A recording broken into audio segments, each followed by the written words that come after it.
প্রবাসী শিক্ষার্থীদের অধিকার সমুন্নত রাখতে সর্বোচ্চ প্রচেষ্টা চালিয়ে যাওয়া। দীর্ঘ 17 বছরে জুলুম, অন্যায়, অবিচারের ব্যাপারে জনগণকে সর্বদা সজাগ দৃষ্টি রাখতে এবং ফেসিবাদের মূলোৎপাটনে সামগ্রিকভাবে কাজ করে যেতে আমাদের ঐক্যবদ্ধ প্রচেষ্টা অব্যাহত থাকবে। ছাত্র জনতার যে কোনো যৌক্তিক দাবির সাথে বৈষম্য বিরোধী ছাত্র আন্দোলন চট্টগ্রাম মহানগর, চট্টগ্রাম উত্তর জেলা এবং চট্টগ্রাম দক্ষিণ জেলা সর্বদা একত্রতা পোষণ করে সমাজের মধ্যে ন্যায়ভিত্তিক সমাজ প্রতিষ্ঠায় এবং ইনসাফ ভিত্তিক সমাজ প্রতিষ্ঠায় সর্বদা আমাদের এই কণ্ঠ উচ্চকিত থাকবে। এবং যারা ফেসিবাদী রাজনীতি পুনরায় ফিরিয়ে আনার চেষ্টা করবে তাদের বিরুদ্ধে আমাদের আওয়াজ সর্বদা বুলন্দ থাকবে। এবং আমরা এই বৈষম্য বিরোধী ছাত্র আন্দোলন চট্টগ্রামের ব্যানারে বৈষম্য বিরোধী ছাত্র আন্দোলন চট্টগ্রাম মহানগর, চট্টগ্রাম উত্তর জেলা এবং চট্টগ্রাম দক্ষিণ জেলার মাধ্যমে পুরো চট্টগ্রামের বীর চট্টগ্রাম ছাত্র সমাজকে ঐক্যবদ্ধ করে যারা এই ফেসিবাদী চরিত্র, যারা এই ফেসিবাদী কাঠামো আবারও এই সমাজে এই রাষ্ট্রে ফিরিয়ে আনতে চাইবে তাদের বিরুদ্ধে লড়াই সংগ্রাম করে যাওয়াই আমাদের মূল উদ্দেশ্য এবং আমাদের এজেন্ডা হবে। এবং সর্বশেষ সাম্প্রতিক সময়ে দৃশ্যমান নারীর প্রতি আমাদের নারী যারা বোন আছেন তাদের প্রতি যে ধরনের সহিংসতামূলক আচরণ শুরু হয়েছে সে ব্যাপারে আমাদের অবস্থান আগেও যেমন ছিল ঠিক এখনই আছে এবং সামনে থাকবে।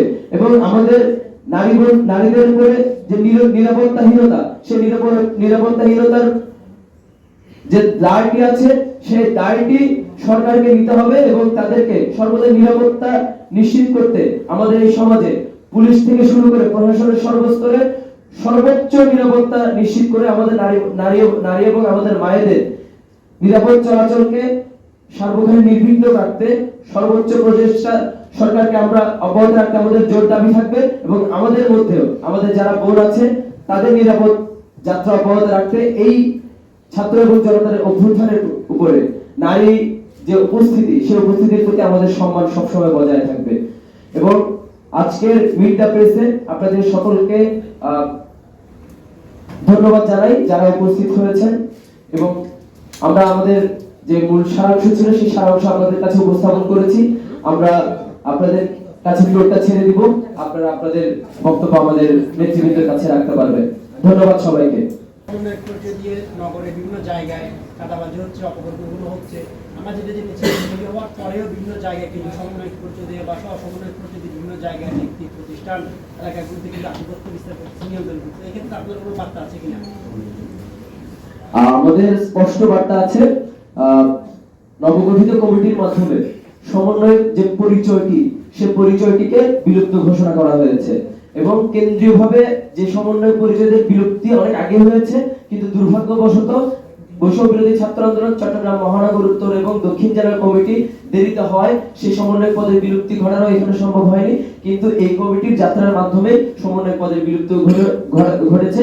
এবং কোথাও সমন্বয় পরিচয়ে কেউ চাঁদাবাজি করতে চাইলে, কেউ অন্যায় অপকর্ম করতে চাইলে আপনারা আমাদেরকে জানাবেন।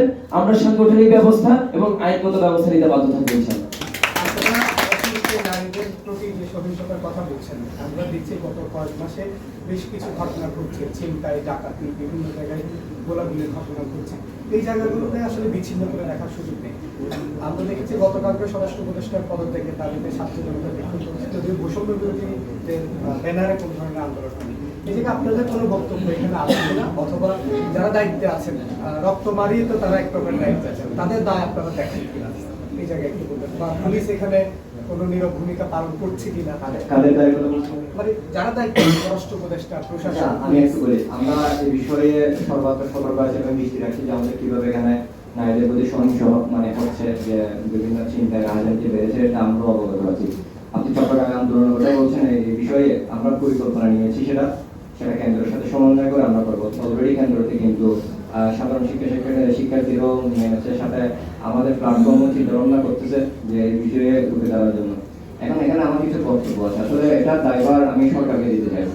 যেমন আপনি পিচ্ছি হামলার মতো একটা সন্ত্রাসীকে আপনি এভাবে খোলা ছেড়ে দিতে পারেন না ঢাকা শহরে। আপনি যখন সরকার গঠন করছেন এবং ইন্টারিম গভর্নমেন্টে আছেন, তখন সন্ত্রাসীদেরকে যখন আপনি ছেড়ে দিবেন তো এই মুহূর্তে যে নৈরাজ্যটা সেটা ভেঙে যাবে।